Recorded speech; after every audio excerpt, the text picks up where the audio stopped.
नमस्कार, मैं हिमांशु जोशी और न्यूज़ 18 लोकल उत्तराखंड में आपका स्वागत है।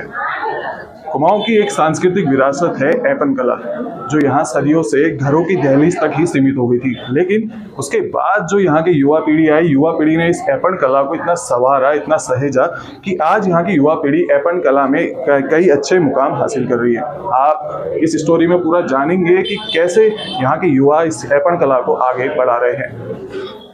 कुमाऊं की सांस्कृतिक धरोहर ऐपन कला को आगे बढ़ाने का काम कर रही हैं कविता खड़ायत, जो इस वक्त मेरे साथ खड़ी हैं। आइए उनसे ही जानते हैं कि ऐपन कला को आगे बढ़ाने का उनका जो ये एक मकसद है वो कहाँ तक अभी तक पूरा हुआ है। ये कि आपने एक ऐपन कला की शुरुआत इसको आगे बढ़ाने की कैसे करी? ऐपन तो जो है मैं बचपन से करती हूँ। जब मैं 9th 10th में थी तब से मैं ऐपन वगैरह घर की डेली में करती थी।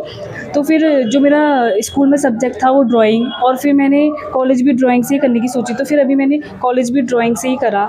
उसके बाद फिर मुझे लगा कि अब जैसे सबका होता है कि अपने अलग अलग फील्ड में जाना होता है, तो मुझे ऐपन में लगा कि हाँ, मुझे ये आगे को इसको प्रमोट करना चाहिए, बढ़ाना चाहिए, क्योंकि ये हमारी संस्कृति है, उत्तराखंड की कुमाऊं की ये संस्कृति है। तो ये कहीं ना कहीं विलुप्त हो रही है, जिसमें आजकल बच्चे जैसे मतलब जैसे आमा बुबू जैसे हम बोलते थे, जैसे तो उनको दादा दादी बोलते हैं। जैसे हमने ये राखियाँ बनाई हैं, इसमें जैसे दाजू राखी बनाई है, जैसे बड़े भाई को दाजू बोलते हैं, तो इसमें हमने जैसे राखियाँ की बनाई। तो मतलब यही चीज़ है कि जो हमारी हमें इसको प्रमोट करना है। जैसे दाजू हो गया, भूला हो गई, भूली हो गई, इन सब चीज़ों को हमें प्रमोट करना है। तभी हमने एक ये नया मतलब सोचा कि इसको हम बनाएं और अपनी संस्कृति को प्रमोट करें। जैसे आप देख सकते हैं इसमें अलग अलग प्रकार के डिज़ाइन कर रहे हैं इसमें। और जैसे क्या क्या चीज़ें आपने यहाँ पे रखी हैं, क्योंकि हमारी घरों की दहलीज और दिवाली के अवसर पे ही ऐपन कला देखने को मिलती है, लेकिन आपने, मैं देख रहा हूँ कि कई जगहों पे आपने ऐपन कला को निखारा है। इनके बारे में थोड़ा जैसे मैंने ये केतली है, जैसे ये केतली बनाई है। आजकल देख रहे हैं कि लोग केतली पे चाय नहीं बनाते, क्योंकि जैसे पुराने टाइम पे केतली पे ही चाय बनती थी। तो जैसे कि आप लगा लो एक तरफ से कि एंटिक पीस हो गया, क्योंकि ये विलुप्त हो गई है, केतली बहुत कम देखने को मिलती है।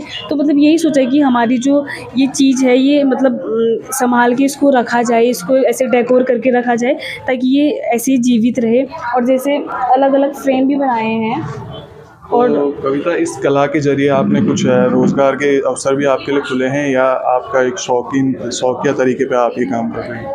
वैसे तो मुझे शौक मतलब स्टार्टिंग से शौक ही रहा है कि मैं इसको करूं। पर फिर मुझे लगा कि जहाँ मतलब अगर मैं शौक तक ही रहूँगी तो फिर मतलब अपना जैसे करियर है, फ्यूचर है, उसको बढ़ाने के लिए मैंने सोचा कि अब इसको थोड़ा लोगों में प्रमोट करना चाहिए, थोड़ा दिखाना चाहिए। तो अभी मैं जैसे इसको दिखा रही हूँ तो लोग, हाँ, डिमांड मुझे आ जाती है, इनकी ऑर्डर आ जाते हैं, तो फिर मैं बना लेती हूँ।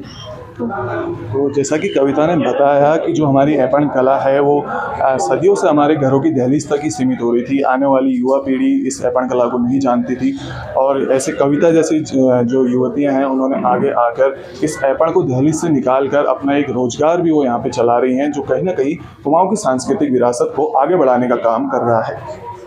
पिथौरागढ़ से हिमांशु जोशी, लोकल 18 उत्तराखंड के लिए।